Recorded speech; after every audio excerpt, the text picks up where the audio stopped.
नमस्कार, मैं हूं प्रियंका और आप देख रहे हैं राष्ट्रीय जगत विजन न्यूज। तमिलनाडु के करूर में एक्टर विजय की रैली में शनिवार शाम को भगदड़ मच गई। सीएम स्टालिन के मुताबिक हादसे में 39 लोगों की मौत हो गई। इनमें 16 महिलाएं और 10 बच्चे शामिल हैं।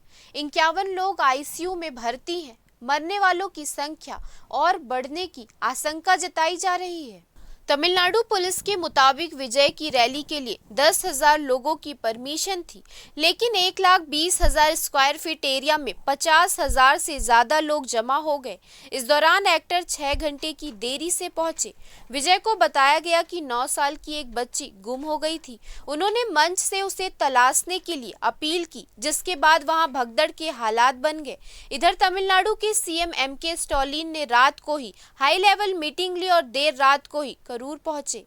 स्टालिन ने हॉस्पिटल जाकर मृतकों को श्रद्धांजलि दी और घायलों से मुलाकात की है। उधर गृह मंत्रालय ने राज्य सरकार से मामले को लेकर रिपोर्ट मांगी है।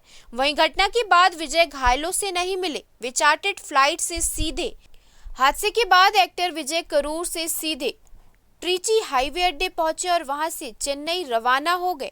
वे ना ही घायलों से मिले और ना ही सार्वजनिक तौर पर कोई संतावना दी। हालांकि उन्होंने एक्स पर लिखा, मेरा दिल टूट गया है, मैं बहुत दर्द और दुख महसूस कर रहा हूं।